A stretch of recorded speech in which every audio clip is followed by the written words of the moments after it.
Position for landing. MR 1422, Dingo, egret, unlocked. 20 to touchdown. That's unusual. What is? Indications of Metatron. It's way too shallow. The Metatron is not very deep. And it's very strong. It wasn't here last time I came. What the hell is that? An orbital frame. The original Zone of the Enders was probably one of the most highly anticipated games for the PlayStation 2 a few years ago, simply because Hideo Kojima had slapped his name on it.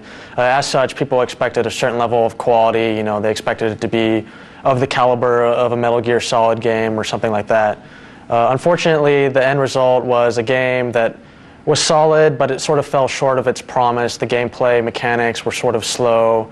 It had a host of other problems, some relating to the storyline and its main character.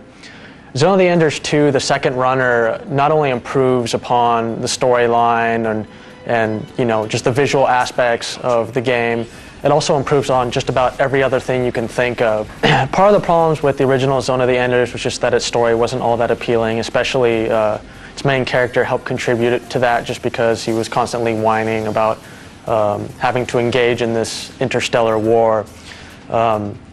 Leo Stenbuck, the character from the original game, has been replaced with Dingo Egret, who's this expert pilot who has sort of exiled himself into this mining colony that goes to Jupiter's moons and kind of mines for Metatron. Unfortunately, when Dingo is out mining one day, Bahram, which is sort of the enemy force in this game, comes and starts attacking the mining facility. Dingo tries to get away and he accidentally stumbles upon Jehuti, which is the original orbital frame from the Zone of the Enders. Naturally, Dingo falls into Jehuti's cockpit and he takes control of it and starts fighting against the Bahram forces, and that's how sort of the storyline gets kicked off. The storyline in Zone of the Enders 2 is probably a little bit more prevalent than in any other sort of game of this type, and obviously that's partly due to Hideo Kojima's influence of having a really prevalent storyline. Unfortunately for this game, while the story itself is sound, it's kind of just this, you know, I'm going to get back at you for doing this to my friends sort of storyline. The dialogue itself isn't all that great. It's actually quite bad. It just sounds like the characters are talking to each other with non sequiturs, and at times you just have to kind of sit there and laugh because it makes sense, but at the same time it's just not smooth at all. There's like no transition between the dialogue. So you want this frame, don't you? Maybe. Even if you're Bahram, that's too rough. It sure is.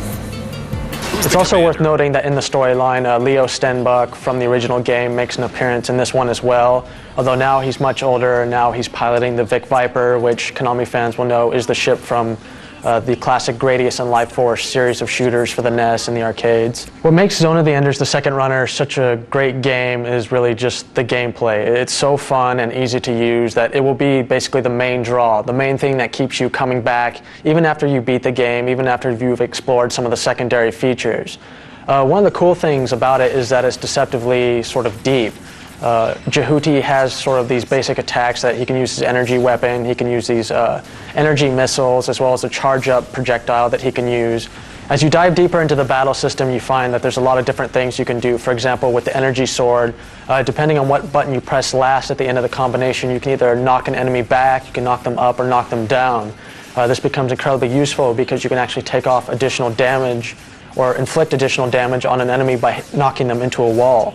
The enemies in the game are pretty smart. Eventually they'll get to a point where you won't be able to use these basic attacks all that often, but you can still use the basic attacks to set up some of the more complicated things. For example, you can use Jehuti's energy missiles to hit an enemy that will put up their shield, and while they're putting up their shield, they're basically leaving themselves open because they can't move. So Jehuti can run up to them and grab them, use them as a weapon, swing them around, or just start spinning and throw them into a wall and essentially do a lot of damage to them. Like the first game, there are also sub-weapons in the second runner, although the secondary weapons or the sub-weapons are much more useful in this game, and the game actually almost forces you to use them. You have a variety of different things you can use. There's homing missiles that can take out enemies in a single shot. There's a sub-weapon that can stun enemies. There's a sub-weapon that basically gives Jehuti a machine gun. All these are like really useful throughout the game. Some situations will call for specific sub-weapons, but you're not really forced to use that one. You can still kind of decide what you want to use. Also, there are some cases where Jehudi's weapons really can't do anything. In such cases, you have to look to the environment in order to defeat that particular enemy. For example, sometimes you'll have to grab some metal plating off the wall and shield yourself or use it as a barrier. Other times you'll have to, grab one of these gigantic metal pylons from some of the surrounding debris and swing it at enemies. There's just a lot of different stuff you can do, and it's really a lot of fun to play and kind of experiment with different things. If the game has any single major problem, it's probably a combination of the camera and the targeting system.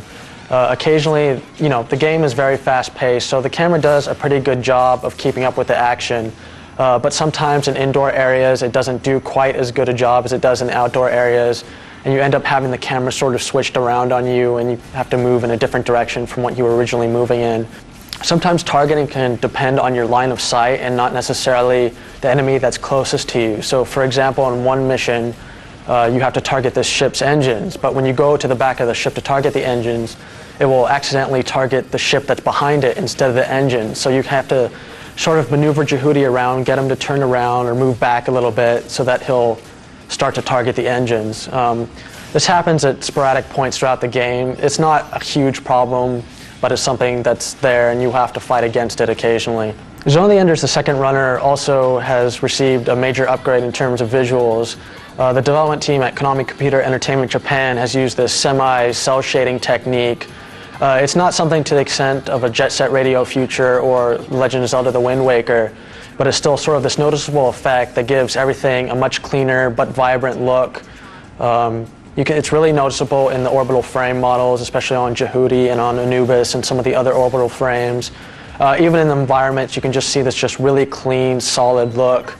And it complements just the overall theme of the game really well. Since it's inspired by anime, it has this sort of anime look.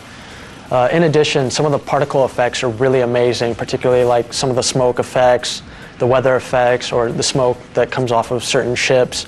It's just really amazing to look at and to see sort of the blending of traditional visual techniques with cell shading.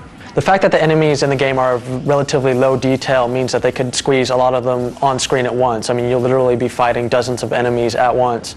Unfortunately, sometimes they seem to have gotten a little overzealous with this, so much to the point that the game tends to slow down quite a bit, particularly during one of the final battles. There's lots of enemies on screen. I mean, literally your radar is just filled with red dots. But the game just really starts to slow down a little bit. It doesn't make it like unplayable or anything like that, but it's just one of those things that it sort of hurts the overall feel of the game. It's supposed to be, fast-paced action, and to have slowdown in it sort of just hurts it a little bit. Soundtrack in the game was actually quite good. There's a main theme that's sort of inspired by J-pop, and you get remixes of that throughout the game, different sort of tones of it to match sort of what's going on screen. There's also some really sort of cool classically influenced music in the game towards the end. You get sort of the chant thing going. It's just a really surprising soundtrack, and it's surprising how well it fits the game and actually how diverse it is. If you bought the original Zone of the Enders and you played it and not just the MGS2 demo, and you were disappointed by it, don't let that deter you from picking up the second runner. It's so much vastly improved over the original game, both in regards to the story and to the gameplay.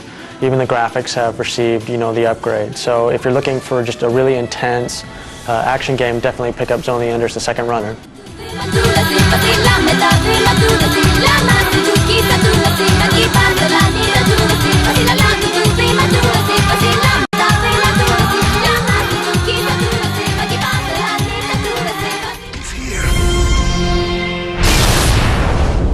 It is Anubis.